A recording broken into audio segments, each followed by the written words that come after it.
everyone. I'm Janine Strong, and you're listening to Keeping It Real with Janine, your guide to living an authentic, healthy life podcast. And every 2 weeks, I have an inspiring conversation with an ordinary person leading an extraordinary life. Today's conversation with Dr. Michael Smith is about neuroplasticity. And trust me, you're going to find it interesting. Don't worry, I know it's a big word. My previous conversations with Michael have been extremely informative and with a good dose of humor. So I'm quite sure today's conversation will be interesting and enjoyable. Dr. Smith applies a combination of functional medicine and evolutionary nutrition with the wisdom and experience of traditional Chinese medicine to his healing practice. This combination of traditions helps him understand and respond to some of today's most complex health challenges in a very comprehensive and effective way. Michael calls himself the autoimmune health detective. Our conversation on autoimmunity is podcast number 50, if you would like to go back and check it out. It's quite interesting. Hi, Michael. Thank you for taking the time to come on the podcast again to talk about neuroplasticity. Thanks, Eugene. It's been a while. It's nice to be back on the show. Hope you're doing well. I am. Thank you. And I hope you are too. So today we're going to talk about how to revitalize your brain and nervous system. And I read your blog posts on neuroplasticity and I thought, wow, this would be a good podcast topic because I know for me, I just turned 70 and, being flexible in body, mind, and spirit, I think is especially important. And it's important at any age, but maintaining that and keeping that as you get older. I think the topic of neuroplasticity is really important, and I've been aware of the topic for a long time, but there may be others who are listening who don't know anything about it. So maybe we should start with what is neuroplasticity and why should we care about it in the first place? Well, I just want to take a moment and go, I did not know, Janine, that you were 70 years old. And if there's an example of neuroplasticity to start with, it's someone like yourself fiddling around with all the buttons and knobs to pull off the number of episodes of a podcast. So high fives to you Thank as, you. Kicking butt and doing good things for the world with your mind. Thank you. Technically, neuroplasticity describes the new understanding that the neural network or the wiring and cables of your mind that makes you able to think and feel and move and play and most importantly develop and maintain precise skills. Many years ago, we used to think that was kind of finite, and as you got older, it just went away. In recent years, we've come to realize that you can build new neural pathways pretty much up until the end of your life, but you have to create the right environment for that to happen. And modern life, we all sit and watch TV and, drink sugary drinks and alcohol and coffee and whatever else we do to maintain kind of a sense of interactive stimulation with our environment. But from a neurological point of view or an ancestral kind of instinctual point of view, we're almost living in a virtual reality now.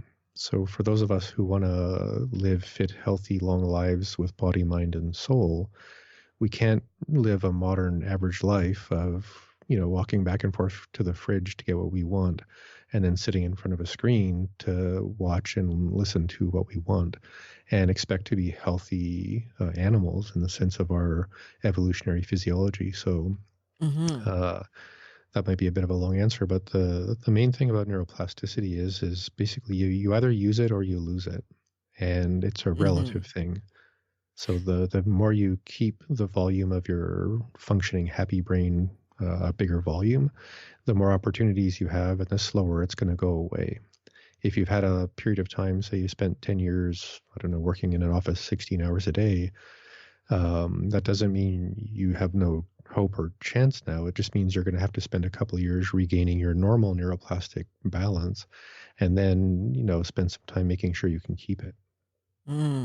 So I would imagine there's kind of a line where say if you've been sitting around a lot, not not keeping yourself active mentally and physically, um, that if you change your mind and decide, okay, I need to get my act together, that you can bring a lot or most of it back. But I would imagine there must be a line drawn in the sand where it's kind of too late if you haven't, if you've just been sitting around in front of a computer or TV screen for most of your life and sitting all day in an office chair or whatever. At a certain point, but honestly, I think you'd have to be close to 80 and probably have some underlying inflammatory autoimmune condition or process going on in your body using up your capacity to grow new neural pathways. Because I mean, I know people in their 60s, 70s who start going to the gym, they start eating well, they start meditating, and you see them, and 2 years later, they look like they're 50. They look like they could be a model on a beach. They're a bit more wrinkly than your average beach model in the sense of, just how they look. But if you saw them walking down the beach from 20 feet away, they would look like someone in their 40s, and you'd only really notice their actual age by getting close enough to see like around their eyes where we all get a bit of wrinkles and stuff. Mm-hmm. So I just think it's amazing to say to anyone that, unless you're already basically stuck in a chair on 10 medications a day because your immune system is attacking your whole body, you can still do just about anything you want with your health. Okay, good. And even if you're in that situation, you can still do a lot to change the progression of that kind of a complex, long-term illness. So yeah, maybe I'm being overly hopeful, but I'm pretty confident saying that almost everyone can repair their brain a lot, if not a heck of a lot. Mm-hmm. So, what does happen with the brain when you aren't? Let's see. I'm not sure how to say. I mean, if you're just watching. I mean, sometimes, like with the kids, I think, they're watching all these YouTube videos and they're watching these other kids doing things. And I'm like, why don't you do something interesting and make a YouTube video out of it instead of watching everybody else do things? Well, there's two sides to that conversation. One, quickly, when you do any kind of big research on athletes, Hmm. say the famous study was years ago when they took three different groups of people. Basketball players who spent 2 hours a day shooting hoops, Hmm. basketball players that spent 1 hour a day shooting hoops and 1 hour a day imagining shooting hoops or watching people shooting hoops and like imagining they're doing it. Mm. And or people who just spent 2 hours a day imagining shooting hoops or watching people shooting hoops in a coaching sense. And the difference between them all was not that great. And in fact, the people who did both visualization and activity did the best. Hmm. So I'm not suggesting we should all sit down and watch YouTube videos all day. But if you're watching a video on how to do a better skateboard trick, you're actually learning how to do a better skateboard trick. So it really Hmm. depends on what you're watching. And obviously, the younger you are, the more your brain is still in a very growing place. So I think it's just a matter of self-management, which is, am I watching to learn or am I watching to numb? Mm. And that's not Good an point. age-dependent thing Yeah. because you could be 40, 50, 20, or 112. And if your objective is to shut off the world, that's your objective. If your Hmm. objective is to learn the new way to juggle chainsaws, well, that's what you're doing with your mind. So when we sit back and watch people and judge them in that sense, which is a pretty natural thing to do because we're human, Hmm. I just encourage people to say, well, we're talking about neuroplasticity, so let's be precise to what's happening neurologically. Hmm. Because the people who, as modern humans who do want to sit and watch and numb, uh, they're doing something that on an evolutionary level is very dangerous. And my favorite metaphor or analogy for that is koala bears. Mm. I love koala bears. I got to hold one once in Australia.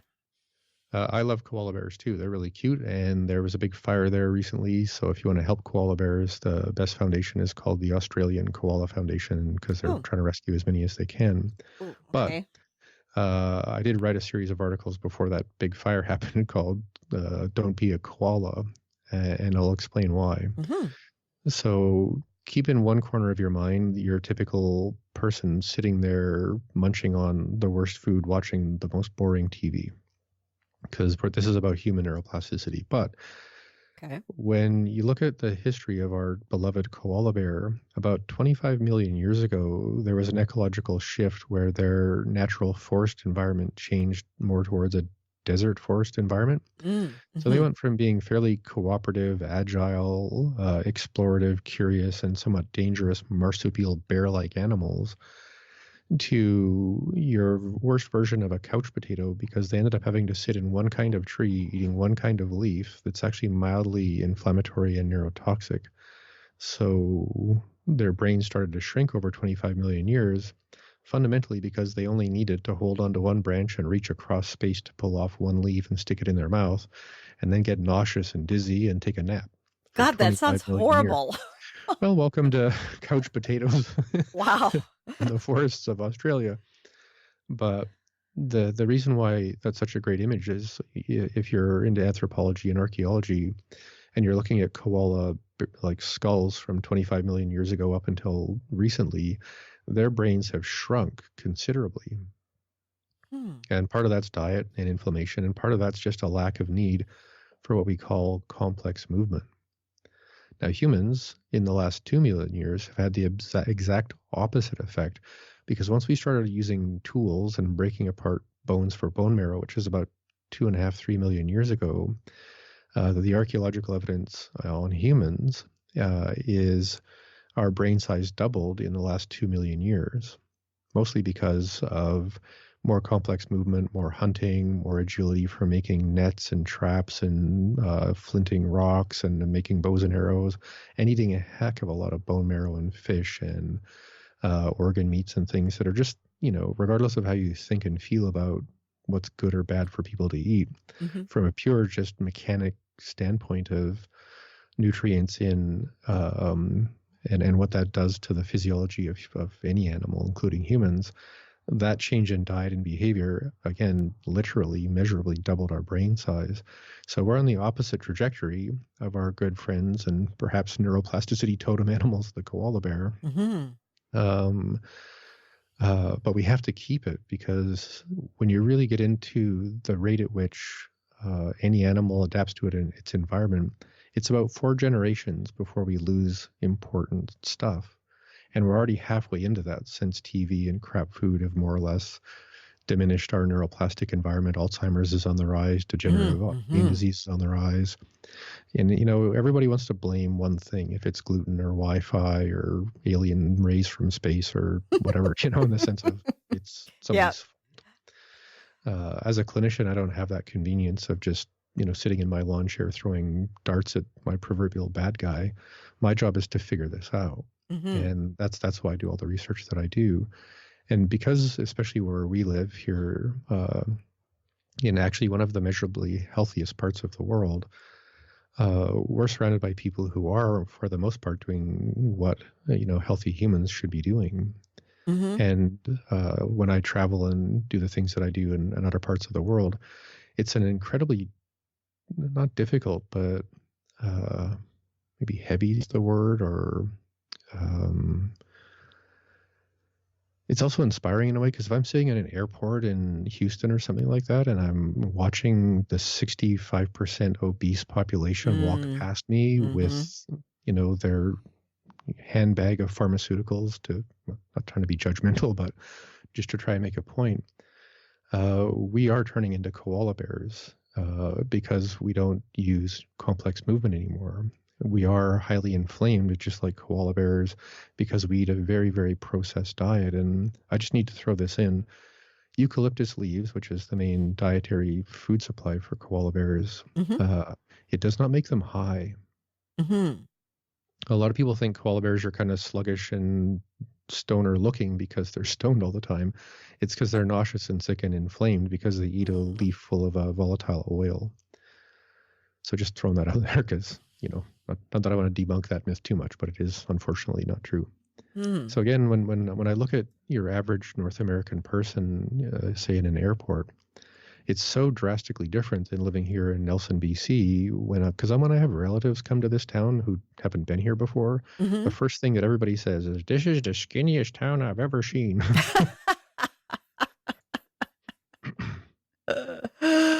Right. That's And we pretty actually funny. won like some statistical prize a few years ago where we ate more vegetables per capita than any other city in Canada.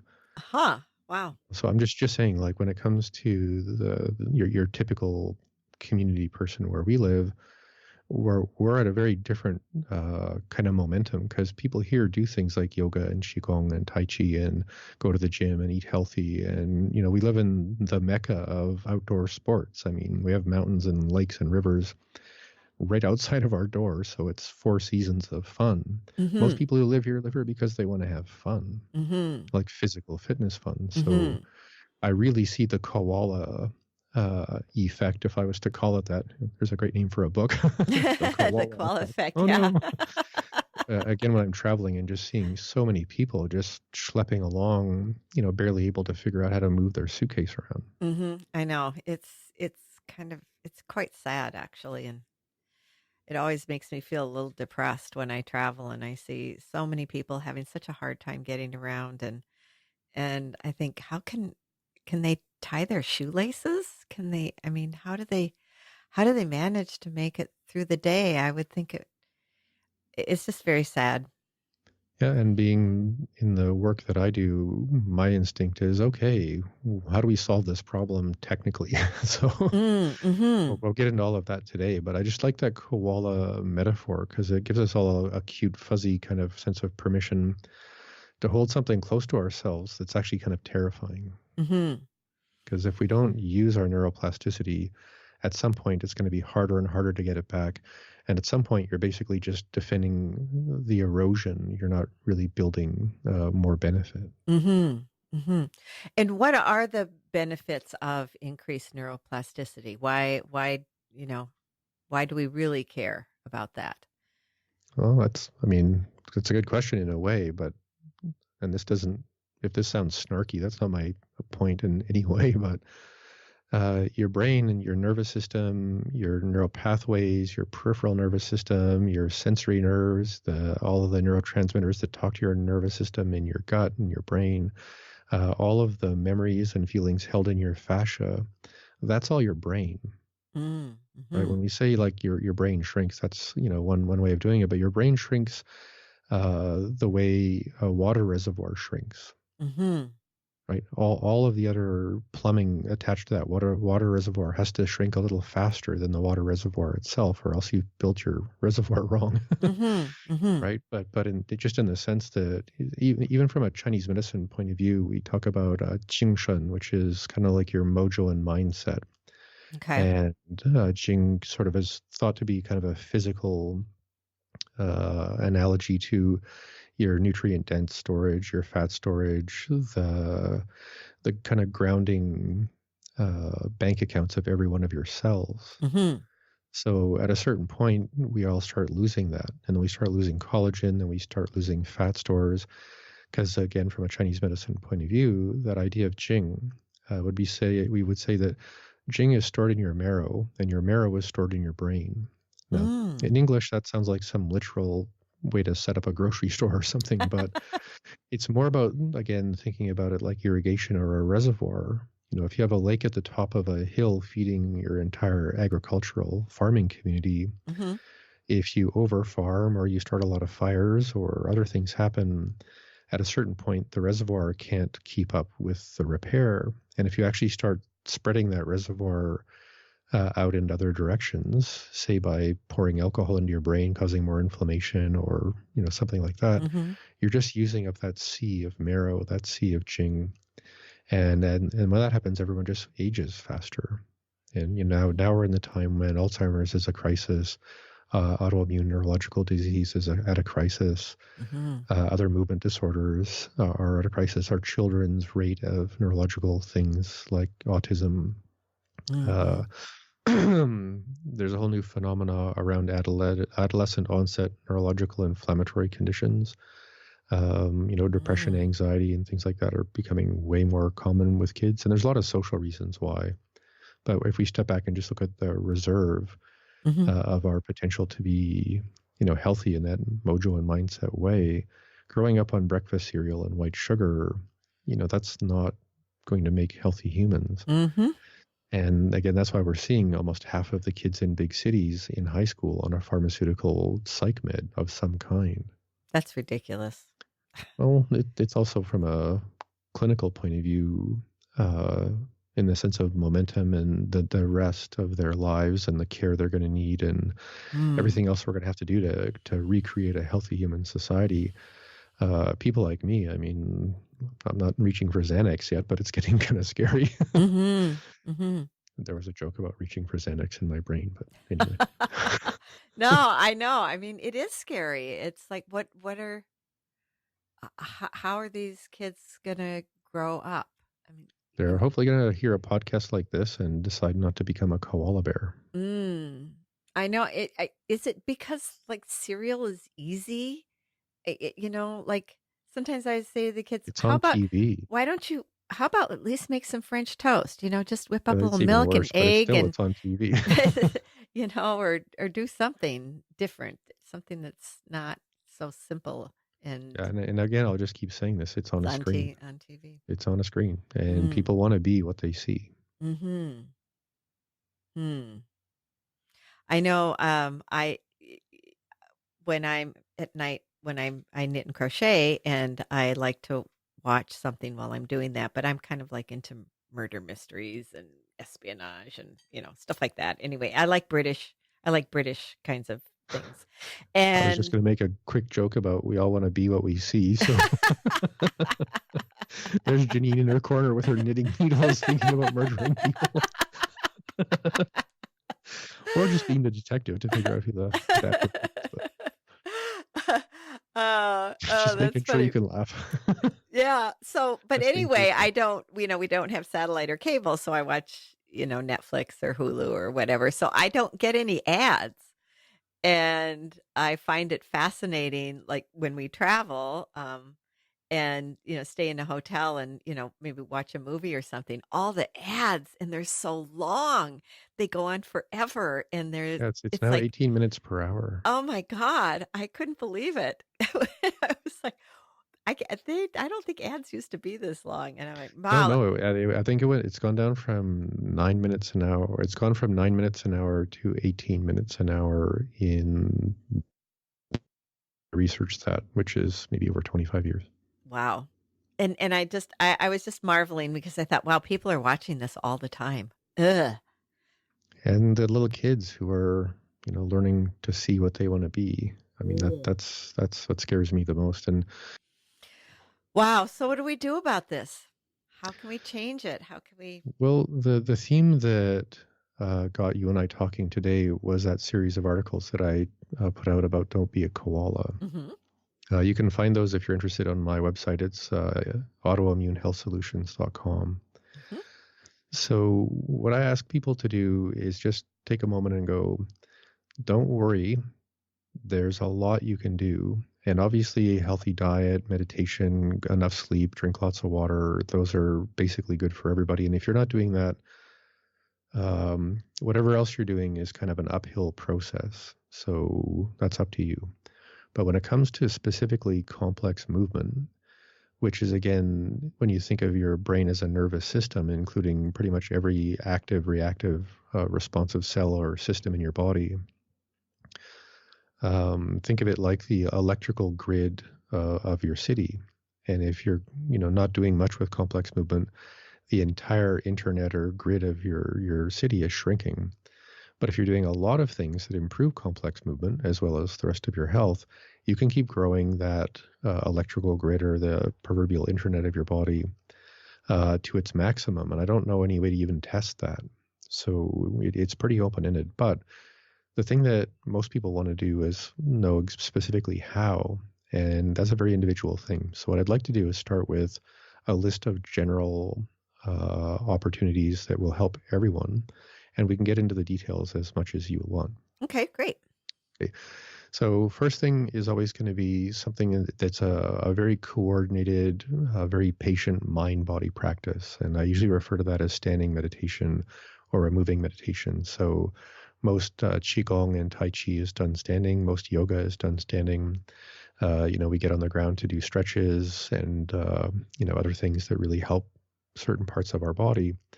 But for the most part, we're standing or leaning or turning or stretching in a way, excuse me, in a way that basically improves a part of your brain called proprioception. And that's how your brain registers movement and momentum and position and, pressure and pain and things like that. Okay. So as long as we can think of ourselves, opportunity number one is something you can do that looks like a standing or a moving meditation. And, I always like to throw this out there with my patients. Someone invented Tai Chi, someone invented Qigong, somebody came up with yoga someday, a long, long time ago. So can you. So if you don't want to go to a class or buy a video, and, the theme of not watching screens is already up on the conversation today.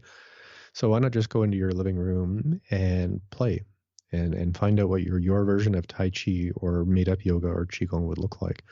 There's obviously a lot you can learn for free on YouTube, or there's classes you can take anywhere. I actually do online Qigong classes if somebody wants to learn more about that for me. But Nice.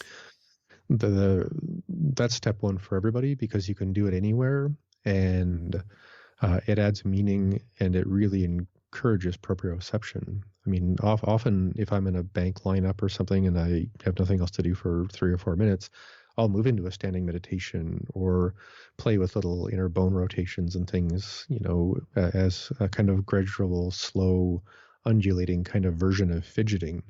Because otherwise I would probably be scrolling on my phone or something. So, but it gives me that chance to just really be in my embodied self and more present to the moment. So That's the next thing idea. that is a great opportunity is really deep stretching. Now, both Qigong and yoga do a lot of that, some standing, some sitting, some on the floor.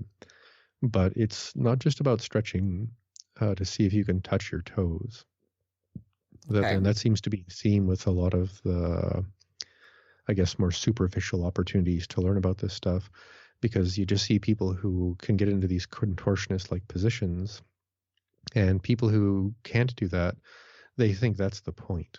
And the point of stretching is actually, again, around proprioception and neuroplasticity, is to change the associations of safety and curiosity and adventure kind of within your own body.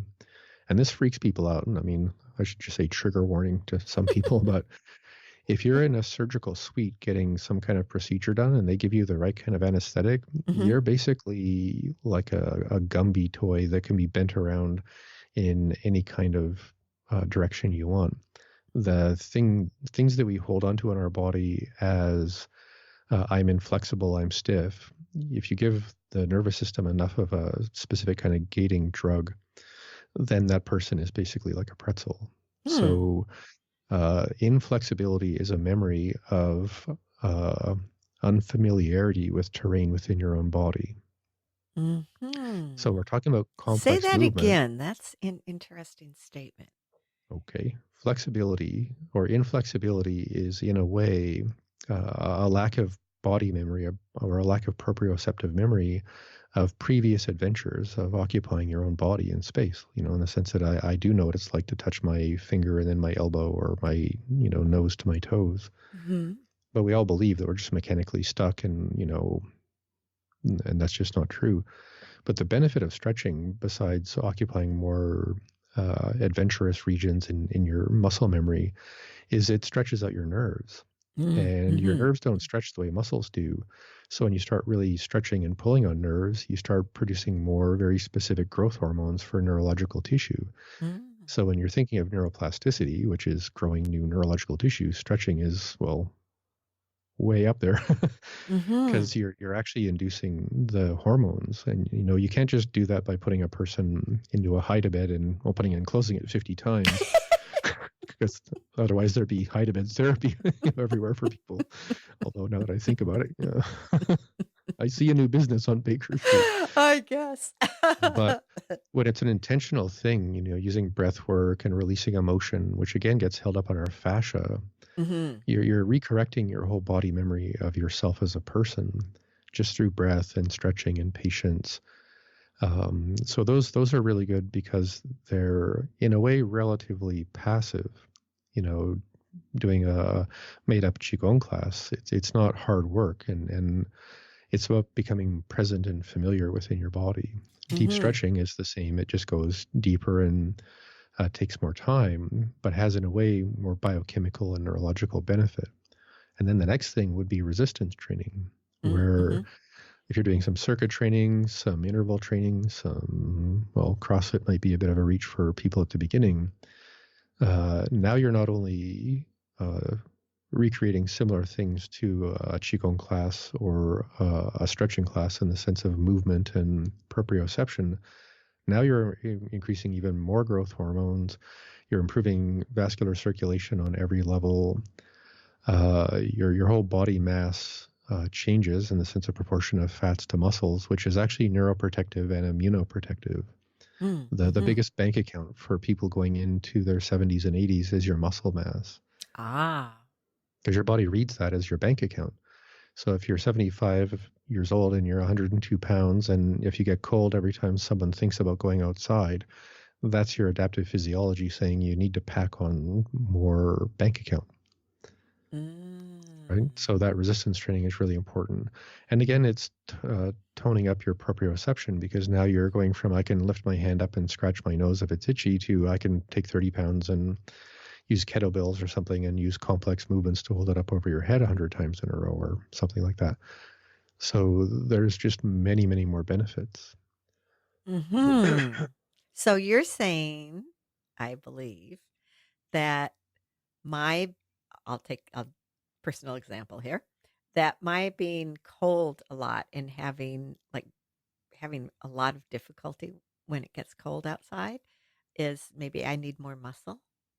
Well, muscle, because it helps with circulation and it helps with the disposition of calories, because muscles actually cost energy every day to keep them.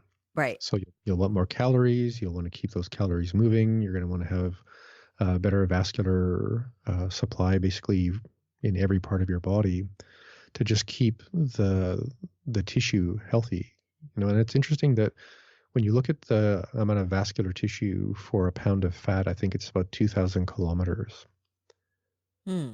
And that's a non-reflexive gland. It's just, and that's something most people don't also know, is that your fat tissue is a gland. It's not some gross stuff you want to chop off of a pork chop to make it go away, Oh, okay. right? Because it's actually talking to the rest of your body. So it's a good energy source, but it's a complex relationship, and it's a bit dysfunctional in the sense of what it's like for the body to hold on to too much fat.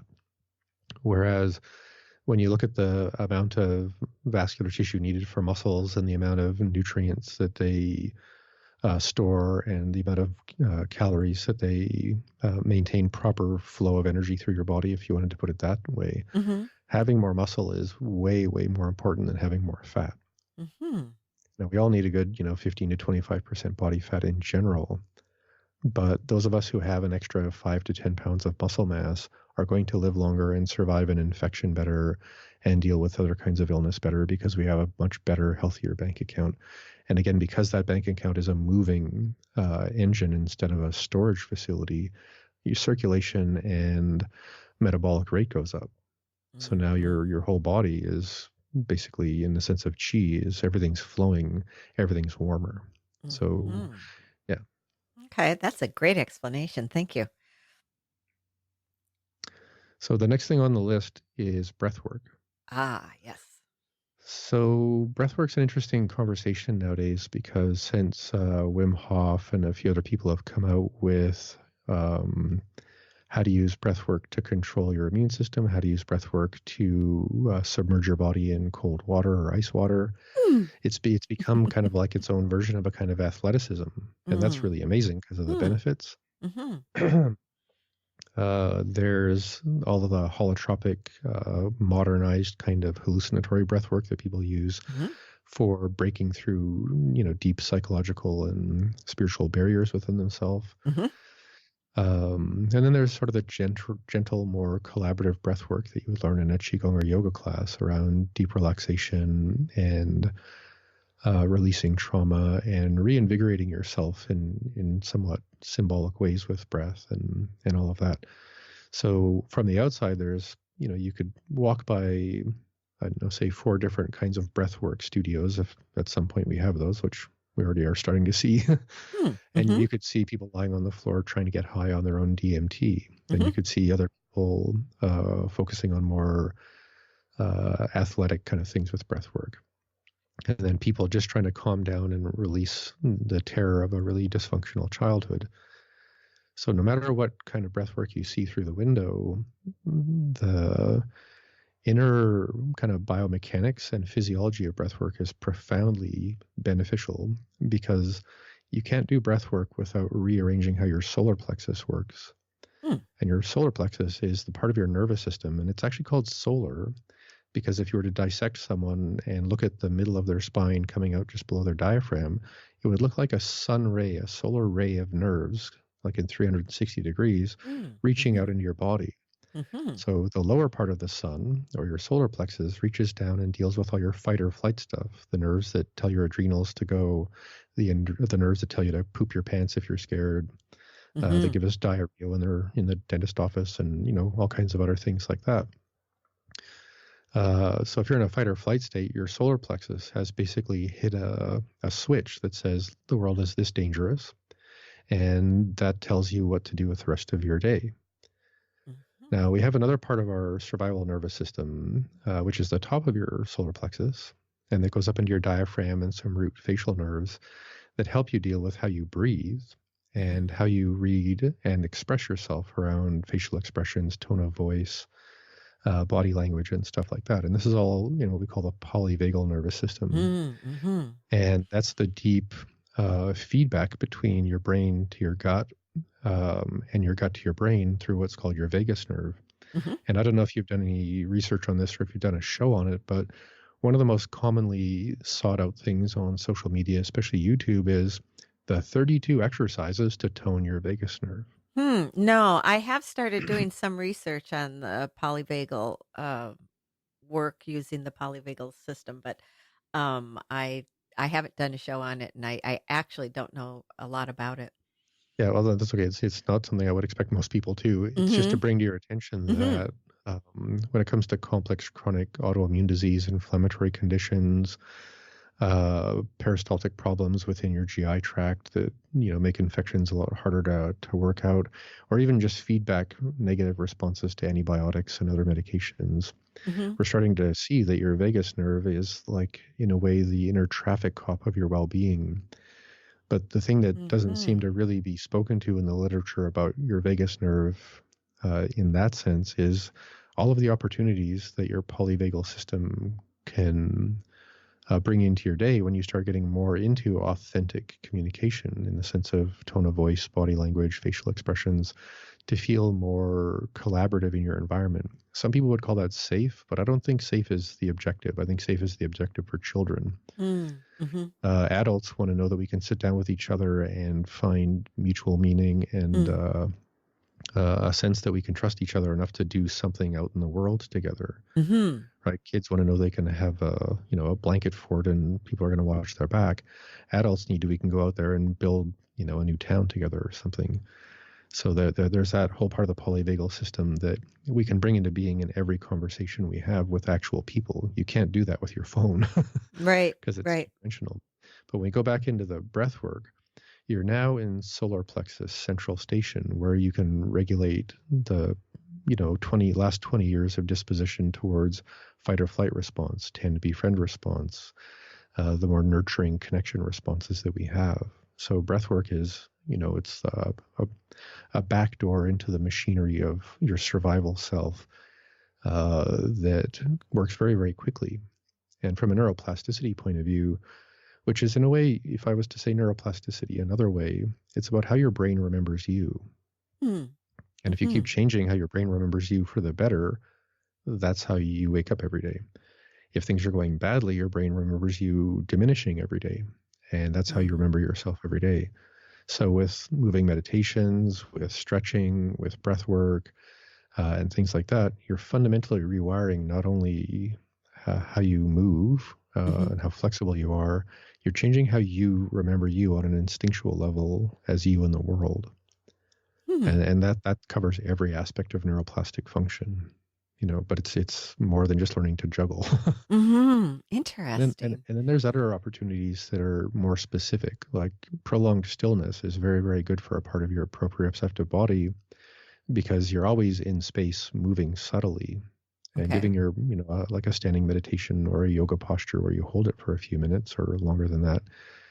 You're giving a different baseline of precision to the body, as well as if you're standing, you're releasing different hormones because you have what's called axial load on your skeleton. And that actually Mm. helps you respond to stress in another way. It's why people in outer space have to exercise because you don't have the right kind of pressure on your bones. Mm. Your Mm-hmm. bones will just turn into mush because you don't need them. And again, the mind remembers the body in a lot of different ways depending on your environment. Mm-hmm. Silence. I mean, believe it or not, if you don't get enough silence, your brain starts to have problems. Why is that? Because through the last several million years of human evolution, nighttime was pretty quiet. Mm-hmm. And it's actually, there's some research that shows people who have insomnia where they wake up around 2, 3, 4 in the morning Mm-hmm. and can't get back to sleep. One theory is that your brain is so starved for silence that it's waking up so you can be consciously silent. Oh, wow. That's weird.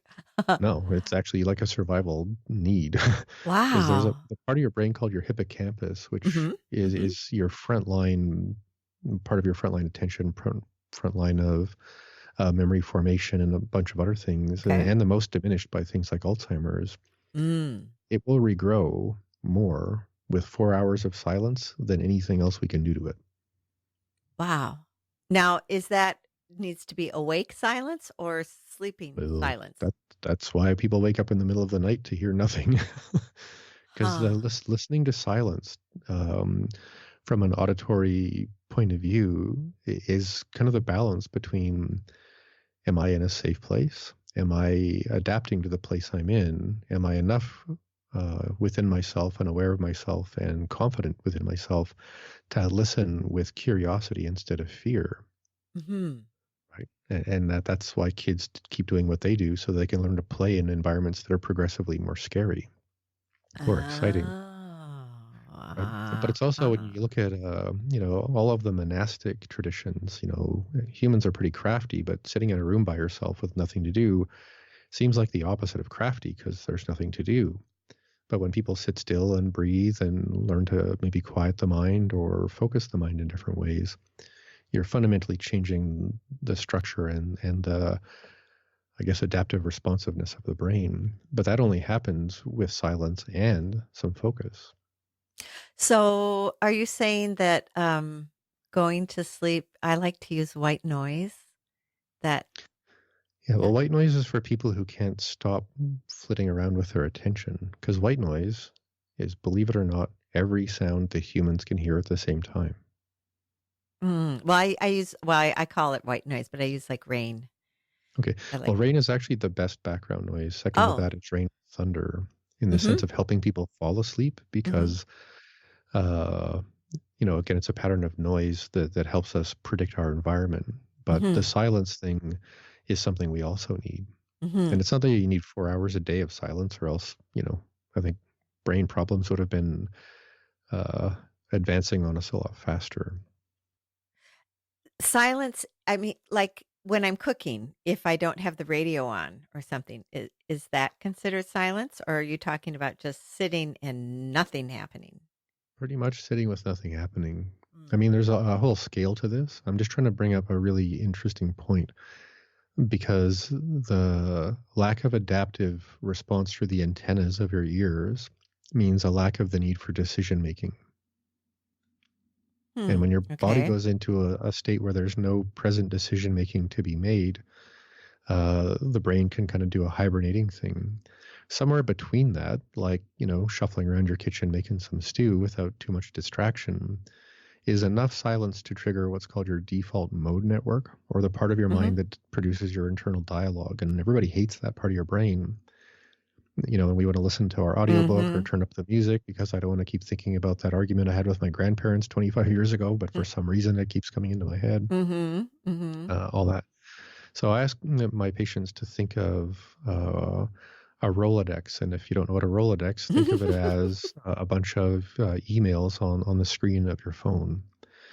And until you answer each of those emails, or until you look at each card in your Rolodex, Mm-hmm. you have cognitive homework to do.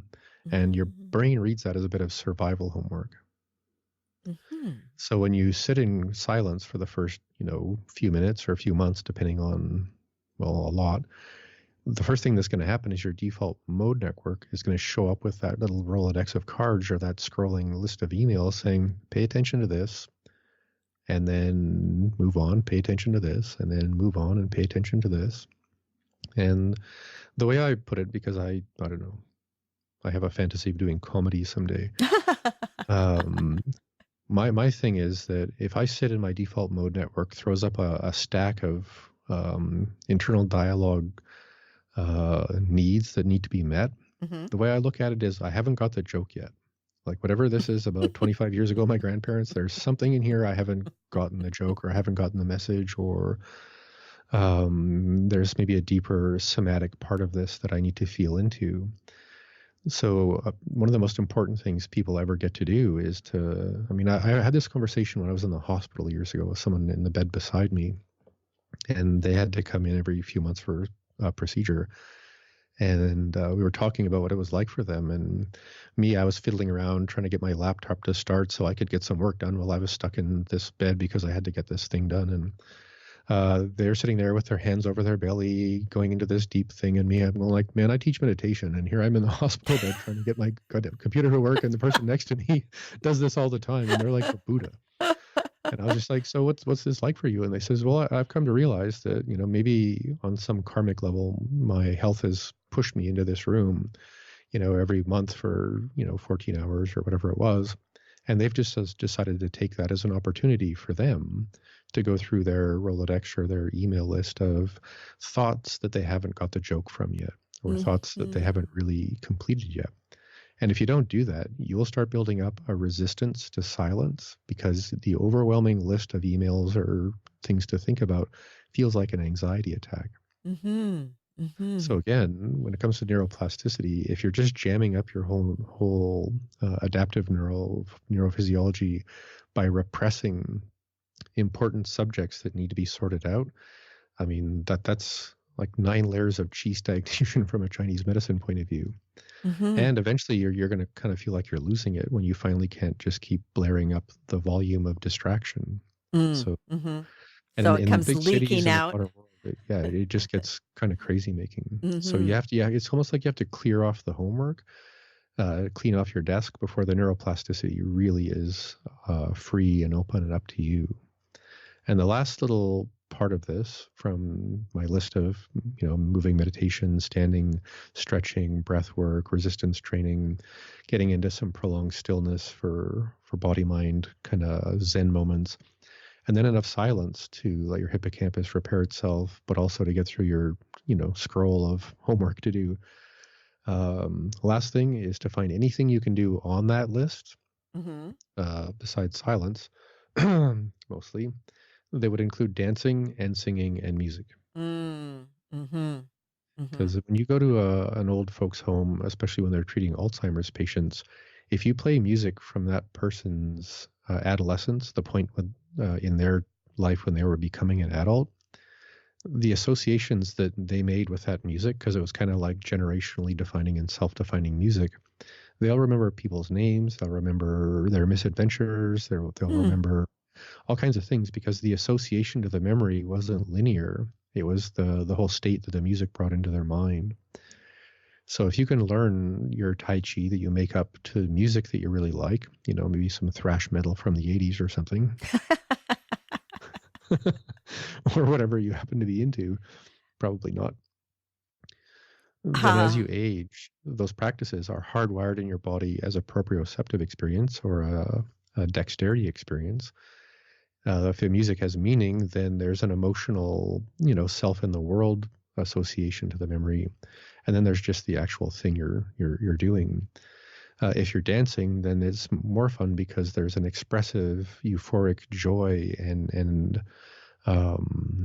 audacity, if you will. It's the opposite of being timid. And if that happens, great. And then there's singing, which is even more like dancing and not being timid, but it combines the a diaphragmatic tone, the pelvic floor tone that mimics what all the breathwork stuff we talked about would be doing. Mm-hmm. Mm-hmm. So, I mean, that's just the list. How to engage with that list, we probably only have a few minutes to get into, but I could, throw out a few examples of where to take it.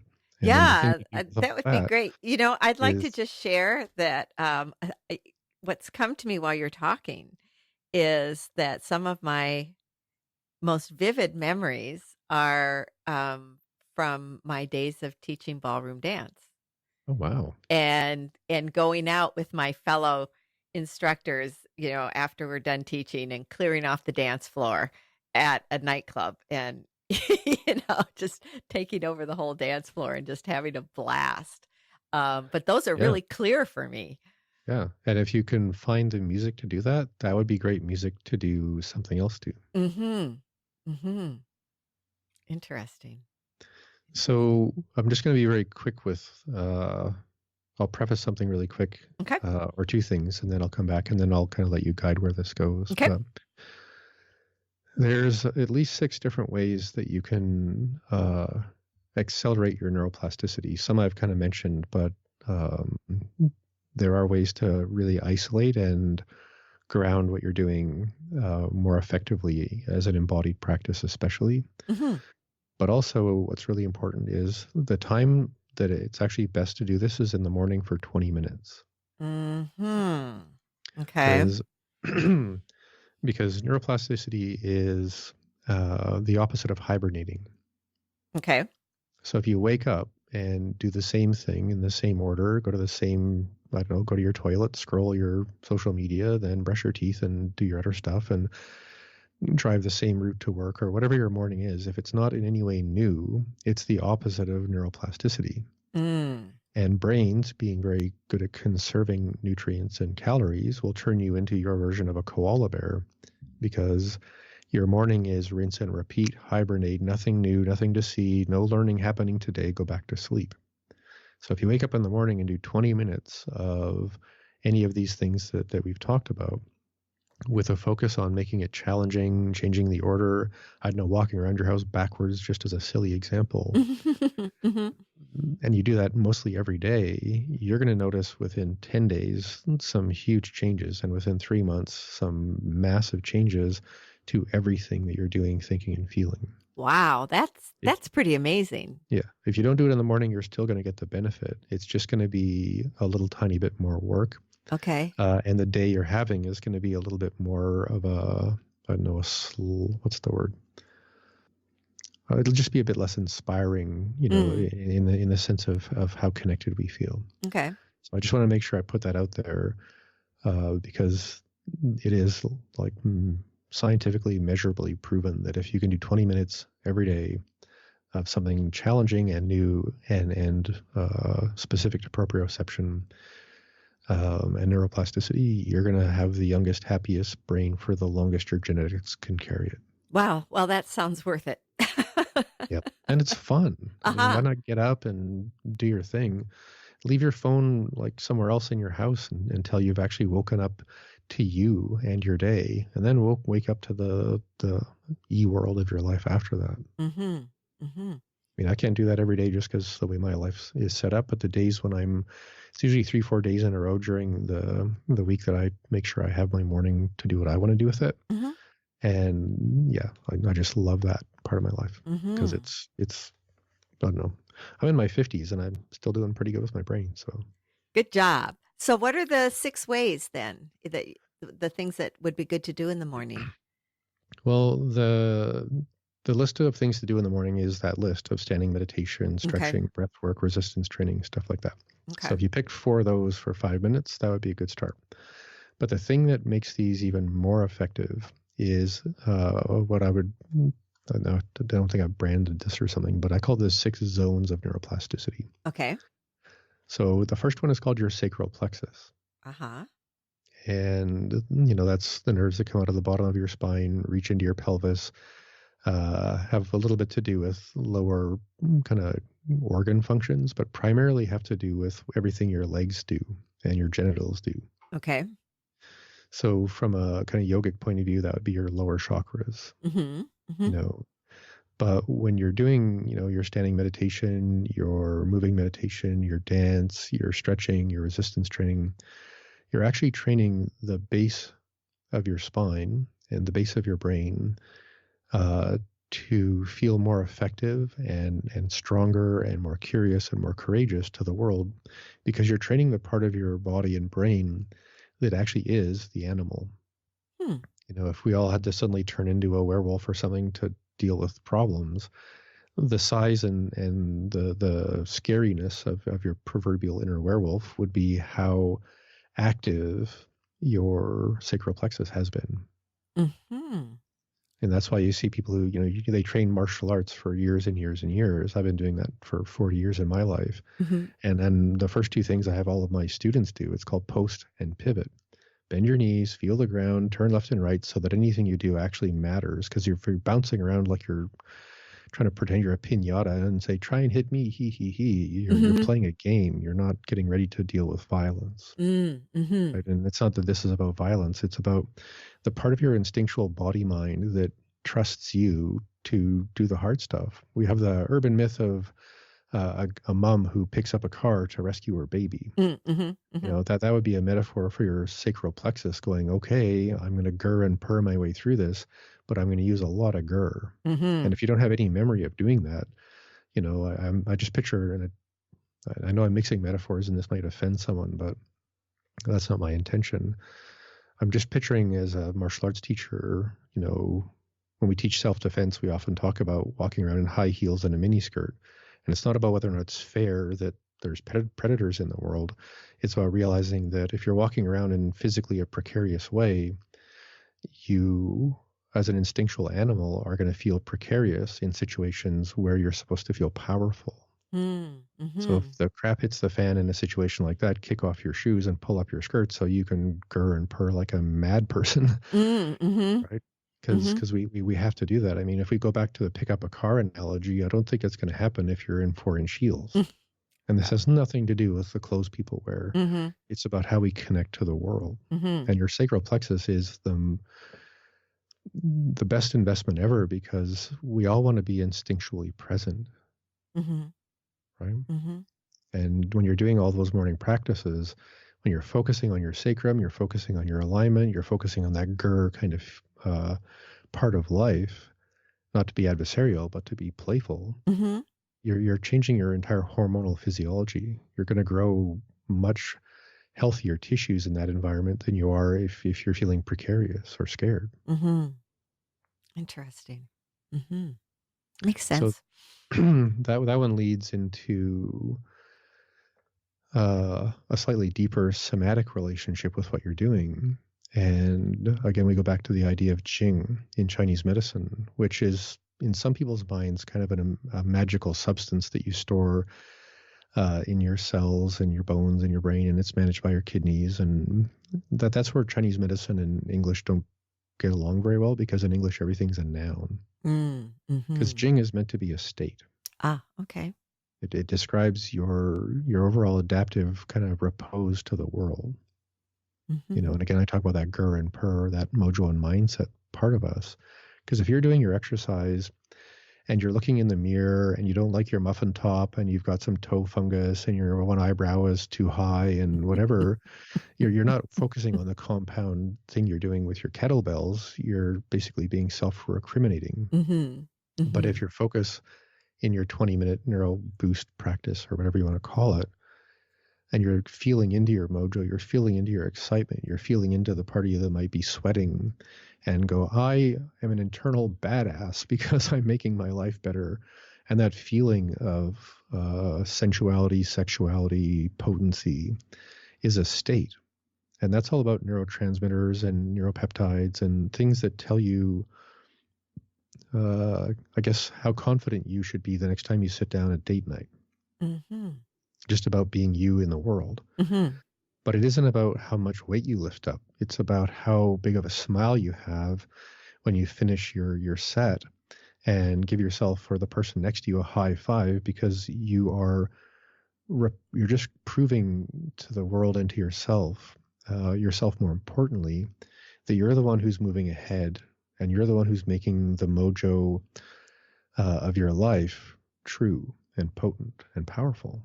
Hmm. And again, that's not something you're going to do while you're writing down your workout list with a pencil on a bus. That's a good start. Mm-hmm. But until you're actually done the workout, going, oh, I can't believe I just did that. Mm-hmm. Mm-hmm. So Yeah. here's an example. Okay. And I always feel weird when I use this example because this is not hard. It sounds hard. Sometimes it's about every 3 months if I'm in a regular cycle of training, I'll go to the gym and I'll lift 100,000 pounds in 100 minutes. Whoa. Right. Sounds really badass. You talk to most technical weightlifters and stuff like that, and they do the math and like, I did that in 27 minutes because it's not that much. But I'm not a weightlifter and I don't spend a lot of time in the gym. But for Mm-hmm. me, it's kind of like I want to go and make sure I can do that benchline mojo check-in where I can basically go and lift up 100 pounds 10 times, times 10 different exercises, and that's 100,000 pounds. But it's just setting up things in your life where, I want to hike this really challenging trail or something else where it's about the mojo. It's about the feeling of I can commit, I can produce the effort, I can complete the challenge, and that's who I am in the world. Mm-hmm. And that's a state. Okay. Mm-hmm. And you can obviously make that better with adaptogen herbs and the right kind of vitamins and the right kind of food. But again, that 20-minute magic morning thing that you're going to do every day is not just about math and how flexible you are. It's about how you feel about yourself. Mm-hmm. Mm-hmm. Mm-hmm. And then the Yeah. next thing would be to get precise or Meaning. picky. Well, we talked about proprioception, Mm-hmm. and that's the thing when, if you get pulled over by the police and they want to find out if you've had too much beer or any beer or whatever, they ask you to stand there with your eyes closed and touch your finger to your nose. Mm-hmm. The only reason you can do that is because your brain knows where your hands are in space because of proprioception. Mm-hmm. Mm-hmm. So when you start doing things like yoga, qigong, tai chi, really specific kinds of resistance training, really deep, thorough, coordinated kinds of stretching that have a lot of what I would call gyration or other movements or other angles of dexterity involved. Now you're just adding layers of complexity to what you're doing on purpose to make the precision of your brain movement computer better. Mm-hmm. Right? It's one thing to stand with your hands kind of out in front of you like you're holding, I don't know, a dog or something like that. It's another thing to hold your hands out in front of you like you're holding a dog and put two different brooms in each of your, or put a broom in each of your hand on its end and try and balance those brooms. Mm-hmm. Like that's going to take more proprioception than just holding onto a puppy. Right. So the more we can develop skills and opportunities and little adventures and obstacle courses or whatever, now we're training all of those things. We're training our sacral plexus, we're training our mojo, but we're also training a kind of precision that builds just a better brain and a better nerve muscle computer. Mm-hmm. Mm-hmm. Which is why when you look at things like Qigong and yoga, especially, or Tai Chi as well, Tai Chi is probably the best example because of all the choreography. I mean, there's Tai Chi forms where you have swords and spears and other Yeah. things that, Yeah. maybe it comes from just a martial arts point of view, but it's also just, opportunities for your body mind coordination to get so good. I mean, there's competitions in China for the person who can do the best, Tai Chi spear form or something, because Mm-hmm. they're the best at proprioception in that way. Mm-hmm. I remember using wooden dowels in Tai Chi. That was a long Yeah. time ago, but yeah. You mean like the Tai Chi ruler, or Um, did you hold a dowel between your hands, or do you just swing it around like a club? hold it between your hands. Yeah, that's more of an energy cultivation practice, but Mm. it's still really cool and more that'd be more of a mojo thing than a proprioceptive thing. Okay. Mm-hmm. But still, notice that cultures who embrace these truths that we now know the words for in science, they've been doing them for thousands of years because people live longer and they're more healthy and they're more happy. Mm-hmm. So what we're really talking about here is maintaining our youth as much as possible, our ability to think better, to move better, to uh, to feel better in general, whether it's mentally or spiritually or physically. Yeah, we're just doing it in a very organized, measurable, and kind of theoretically credible way. For those of us who, most of us in the modern world, if you show someone the science, the math, the statistics, and then the opposite, in the sense that the consequences if you don't pay attention to it, people are pretty convinced, and that's why I bring it up this way. Mm-hmm. But Mm-hmm. the thing that's really important with the koala metaphor, Mm-hmm. we're specifically and literally talking about the volume of your brain that's working, the volume of your entire nervous system, peripheral nervous system, your fascia, your connective tissue on every level, every day, the volume of you that's having an interactive internet-like experience. And if you're not making it bigger, it's shrinking out of just habituation and instinct. Mm-hmm. So don't be a koala. Keep moving and keep making it interesting. Mm-hmm. And keep making it different, or else your brain will hibernate around it because you already know how to do it. Yeah, that's a good point. Well, I hope the listeners got a lot out of this, because I think it's really important.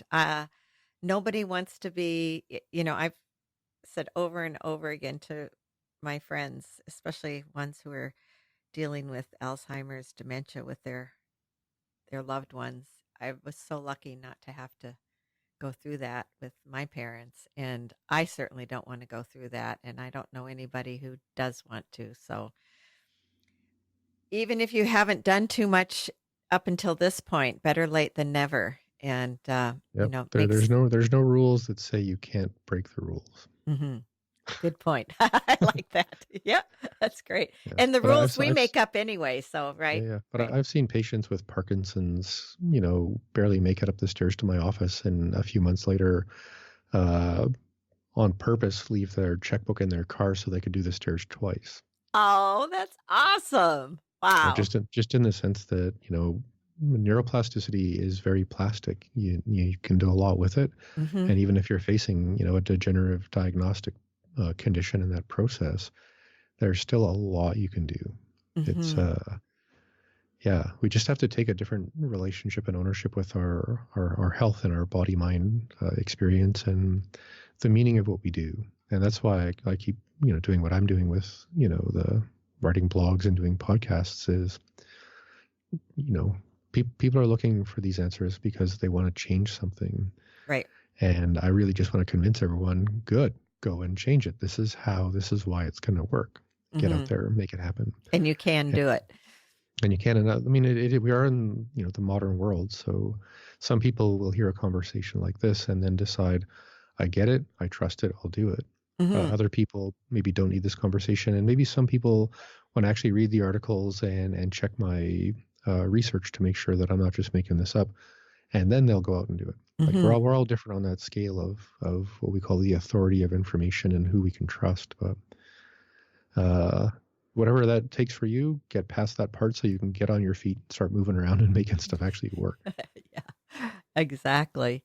So I know you have a podcast, you've got a blog, you've got websites. What are some of the different ways that people can connect with you? And I will also have all of this, of course, on the webpage with links. Well, I wish people could see me blushing. I'm in the middle of rebranding my entire social media presence, so it's kind of a mess. My primary website is autoimmunehealthsolutions.com. Okay. And that's mostly for the work I do in functional medicine and Chinese medicine, acupuncture, stuff like that. All the diet stuff. And then I have another website called somaticmindfulness.org, O-R-G. And that has mostly to do with the Qigong and the somatic mindfulness and the breath work that I teach, mostly for people working with trauma and addiction. Okay. Most people I work with are working on a bit of both, but I like to keep those two endeavors a bit distinct for people so that they can focus on one and then the other and then both. I had, and I think still have, a podcast called Fusion Health Radio. I think we have one more episode coming out, and then that's going to be ending. All the 100+ episodes are still going to be out there. But we're changing the podcast in the next couple of weeks. It'll be called Autoimmune Health Solutions. And that podcast is just going to be focused on my work with complex autoimmune disease, Okay. which includes pretty much everything that's chronic and degenerative for most people over 40, I guess. But I've just come to realize that I kind of need to focus all of my work in one direction, or else I have too many jobs. So I've been trying to figure out how to make sure every day I'm working on the same stuff for the most part. So again, that's autoimmunehealthsolutions.com. When the podcast comes up on iTunes and stuff, you'll find it there. Okay, great. And everywhere else. And the other thing is my tag, or I'm not sure what the word is actually because I'm new at Instagram and Twitter, is ancestral-AIP, which stands for Ancestral Autoimmune Protocol, which is the book that's coming out in a few months. Oh, great. But it's my new how to solve complex problems with good decisions. Yeah, that's making a lot of difference for people. So I'm really excited to get that out there. Great. Michael, I really appreciate the work that you do, and you obviously put a lot of time and effort into research and really, really, how can I crassly say, knowing your stuff. It's a hobby or an addiction. I haven't decided yet. Well, thank you so much for sharing all of this with everyone. I really appreciate it, and I'm sure our listeners do too. Well, thanks for having me on, Janine. It's great to chat with you again. Yeah, thank you. Take care, Michael. Thanks. Bye. Bye. Hey, everyone. I hope you enjoyed my conversation with Dr. Michael Smith. I know I did. And I learned a lot myself. The podcast website is realjanine.com, where you can listen to or download episodes and click on links to my guests' information. Sign up for the podcast bi-weekly newsletter to keep up on new episodes and healthy recipes. To subscribe to Keeping It Real with Janine, go to iTunes or your favorite podcast provider and check out my podcast YouTube channel with video slideshows of my conversations. And just a reminder, Janine is oddly spelled Janeean. Do you know someone who would benefit from my conversation with Dr. Michael Smith? I'm pretty sure you do. So please share with your family and friends. We'd all appreciate it. Thanks for listening. Take care and be well.